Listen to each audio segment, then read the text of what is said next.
नमस्कार दर्शकों, मैं हूं नईम सिद्दीकी और आप देख रहे हैं लाइव टीवी यूपी उत्तराखंड।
मेरा नाम श्वेता सिन्हा है। मैं शुभ सर्जिकल की प्रोप्राइटर हूँ।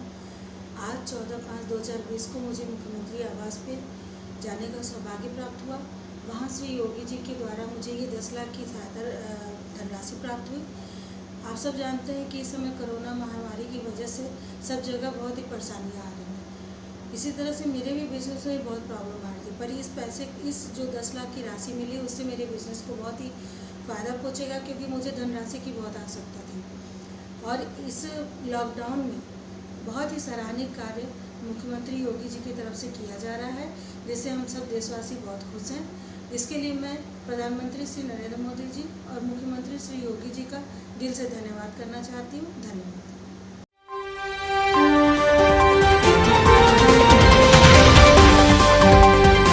लाल Bhatt, vice chancellor King George Medical University. आज मैं संक्षेप से कोविड-19 कोरोना वायरस इन्फेक्शन से बचने के लिए और उसके खतरों के बारे में संक्षेप में बताने जा रहा हूं। सबसे पहले मैं ये बताना चाहूंगा कि विश्व में 98% कोरोना वायरस के मरीज माइल्ड नेचर के हैं, केवल 2% मरीज गंभीर हैं।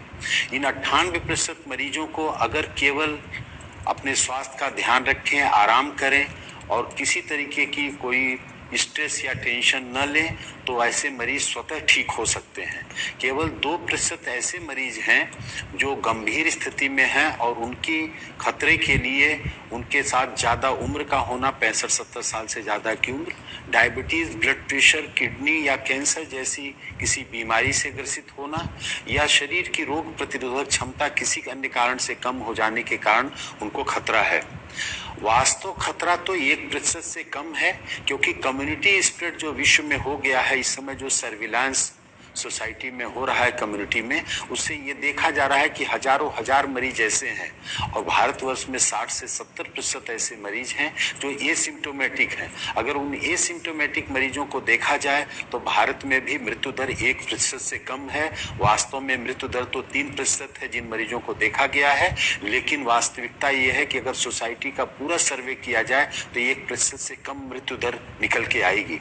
ऐसी स्थिति में बचने के लिए जो सामान्य उपाय हैं, मैं उनको संक्षेप में बता रहा हूं, जिसको कोई भी व्यक्ति अपने जीवन में स्वस्थ व्यक्ति उपाय के माध्यम से बच सकता है। और कोई व्यक्ति अगर संक्रमित हो गया कोरोना वायरस से, तो वो भी उससे ठीक होने की संभावना बहुत ही ज्यादा रहेगी। पहली तो बात यह है कि व्यक्ति को स्वस्थ जीवन शैली का पालन करना चाहिए। स्वस्थ जीवन शैली में 6 से 8 घंटे की अच्छी नींद लेना आवश्यक है। इस नींद के घंटे में रात को 10 बजे से प्रातः 4 बजे का समय अवश्य इंक्लूडेड होना चाहिए। दूसरा आवश्यक है कि व्यक्ति को पर्याप्त मात्रा में पानी पीना चाहिए।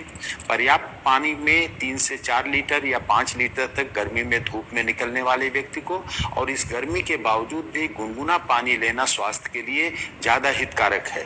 तीसरा जो अति आवश्यक विषय है कि सुपाच्य पौष्टिक भोजन लेने की आवश्यकता है समय समय से, और फलों और सब्जियों का बहुतायत में प्रयोग करने की आवश्यकता है।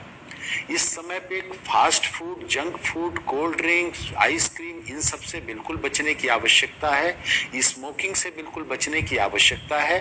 और कुछ ऐसी औषधियां हैं जो पूरा विश्व जिनकी गुणवत्ता को मानते हुए प्रयोग कर रहा है, वो भारत के आयुर्वेद में भी प्रचलित हैं, उनका भी प्रयोग करने की आवश्यकता है बचने के लिए और इलाज की दृष्टि से भी। इसमें सबसे आवश्यक है जो सिट्रस फ्रूट्स हैं, नींबू, संतरा, मौसमी, उनका सेवन करना।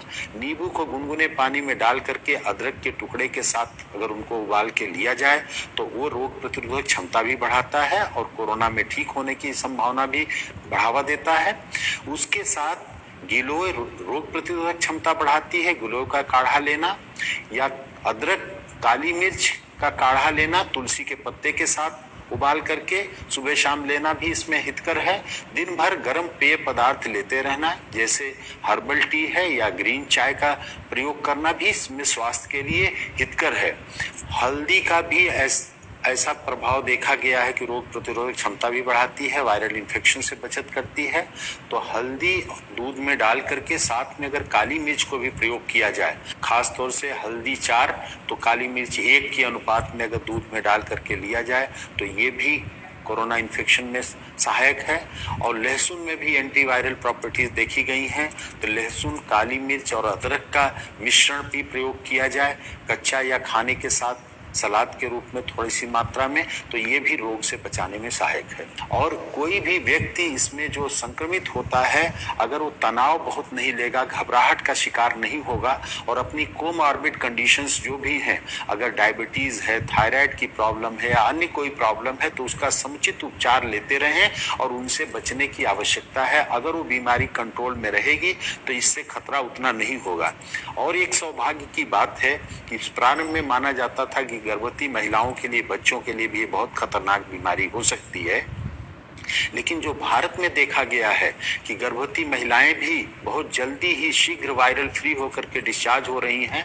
हमारे किंग जॉर्ज चिकित्सा विश्वविद्यालय में 2 महिलाएं 6 महीने और 8.5 महीने की प्रेगनेंसी के साथ 5 दिन से कम समय में वायरल फ्री होकर के डिस्चार्ज हो गई। छोटे बच्चों में भी 3 महीने का बच्चा, एक गोरखपुर में हमारे यहाँ 2.5 वर्ष का एक बच्चा, उत्तर प्रदेश में एक और 9 महीने का बच्चा, ऐसे महाराष्ट्र में भी छोटे बच्चे, नवजात शिशुओं को वायरल इन्फेक्शन से, इस कोरोना वायरस से मुक्ति बहुत ही शीघ्र मिल गई।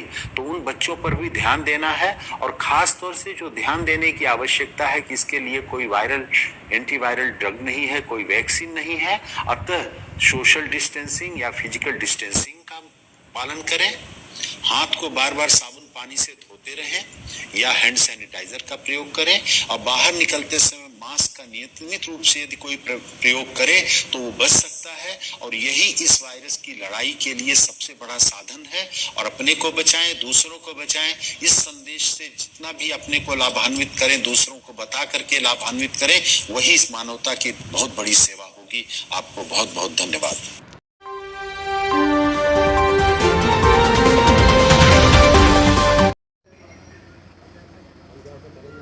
भैया का अगर ना आता तो भी लोग करते कि नहीं करते हैं यहाँ पे, तो भैया का आ गया तो